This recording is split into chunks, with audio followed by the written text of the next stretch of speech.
Tes 1 2 Bismillahirrahmanirrahim. Assalamualaikum warahmatullahi wabarakatuh. Tes 1 2. Nah, pada kesempatan kali ini kita membahas FR sesi 3 TWK ya, teman-teman ya. Nah, soal nomor 15. Oke, mari kita lanjut. Nah, di sini diberikan perhatikan ya, di sini katakan perhatikan pernyataan berikut. Yang pertama, Presiden menyatakan perang atau membuat perjanjian damai dengan negara lain. Yang kedua, Presiden memberikan gerasi. Ya, gerasi dan rehabilitasi. Oke, ini udah muncul ya, gerasi dan rehabilitasi ini. Tiga, Presiden mengangkat duta dan menerima pendapatan duta besar lain. Empat, Presiden memilih anggota BPK. Lima, Presiden memberikan amnesti dan abolisi. Dari pernyataan tersebut, manakah yang termasuk dalam hak presiden yang memerlukan pertimbangan dari DPR? Wow, luar biasa ya. Jadi teman-teman harus cari tahu ya tentang pertimbangan-pertimbangan DPR mulai dari privilege presiden gitu ya. Nah, kalau menurut Kak Mulia ya nomor 15 ini itu lebih tepatnya di satu ya. Presiden menyatakan perang itu butuh izin DPR, poin nomor 3 ya, dan satu lagi poin kelima amnesti dan abolisi. Jadi jawabannya 1, 3, dan 5. Oke, lanjut. Untuk FR nomor 14. Untuk nomor 14 ya, di sini diberikan juga sama polanya, diberikan poin-poin ya. Yang pertama ya, perhatikan pernyataan berikut. 1. Menyusun dan membahas rancangan undang-undang. 2. Menetapkan undang-undang bersama dengan presiden. 3. Memberikan persetujuan atas rancangan undang-undang tentang APBN. 4. Melakukan pengawasan terhadap pelaksanaan undang-undang. 5. Memilih 3 orang hakim konstitusi untuk diajukan pada presiden. Ini pada nih ya, typo nih. Nah, dari pernyataan tersebut, manakah yang merupakan fungsi legislasi dan fungsi pengawasan yang dilakukan oleh DPR?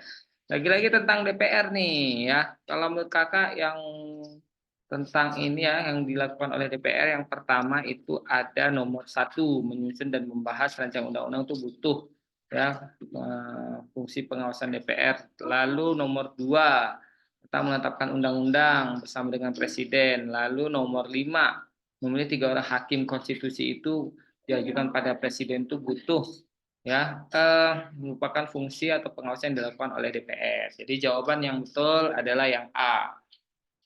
Lanjut. Nah, sekarang FR ke-13. FR ke-13 lagi-lagi tentang poin-poin juga. Ya, kita mulai. Yang pertama, perhatikan pernyataan berikut. Ini typo, T-nya nggak ada. Yang satu, menguji undang-undang terhadap, ya ini terhadap ya, Undang-Undang 1945. Lalu poin 2, memutuskan pembubaran partai politik. Nomor 3, pemohonan kasasi. 4, pemohonan peninjauan kembali putusan pengadilan yang telah memperoleh kekuatan hukum tetap. Dan nomor 5, memutuskan perselisihan tentang hasil pemilihan umum. Dari pernyataan di atas yang termasuk ke dalam kewenangan Mahkamah Konstitusi. Nah, soal Mahkamah Konstitusi juga udah keluar pada soal kedinasan tahun ini. Ya, di soal 13 ini kalau menurut kakak jawabannya yang A. 1, menguji undang-undang terhadap Undang-Undang 1945. 2, memutuskan pembubaran partai politik itu Mahkamah Konstitusi ya. 5, memutuskan perselisihan tentang hasil pemilihan umum. Oke, silakan diskusi nanti. Kalau Kak Mulia salah, silakan tolong dibantu diluruskan. Kita lanjut ke FR berikutnya, FR 12. Oke. Pada tahun 1931, Mr. Sartono membubarkan PNI ya, akibat terjadi perpecahan dalam tubuh PNI. Setelah dibubarkan PNI, maka PNI terbagi menjadi 2 golongan, yaitu golongan apa? Nah, ini partai nih ya, nomor 12. Ya, kalau menurut kakak tuh C ya.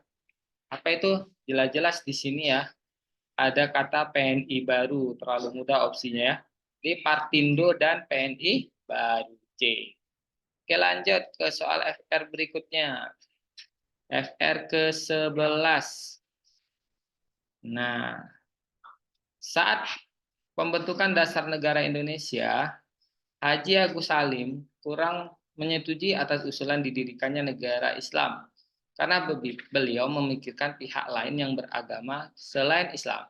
Beliau mengatakan ada kalanya pihak yang berkuasa memasukkan paham agamanya ke dalam hukum dan peraturan negeri dengan pendapatnya memaksa orang yang berlainan agama untuk menurut kepada pihak yang berkuasa. Dan itu bertentangan dengan pokok kemerdekaan beragama. Nilai integritas yang bisa kita ambil dari Agus Salim adalah, nah ini luar biasa ya, yang ditanya tentang nilai integritas dari tokoh-tokoh pahlawan, tokoh-tokoh proklamasi. Nah, jadi kalau kita lihat ini TWK ya, bukan TKP tapi TWK rasa TKP. Karena tidak ada pilihan ganda ya, jika ada pilihan ganda, misalnya nih A-nya kesederhanaan dalam berpikir, B-nya kejujuran dalam menyampaikan pendapat, C-nya kesetiaan terhadap bangsa Indonesia, D sikap yang tidak sewenang-wenang, E tindakan yang tidak membeda-bedakan semua orang berdasarkan latar belakangnya ya.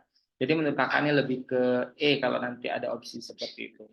Oke, ini dia soal FR untuk sesi 3 ya. Nah, untuk sesi 3 semoga bermanfaat. Kak Mulia tutup. Assalamualaikum warahmatullahi wabarakatuh.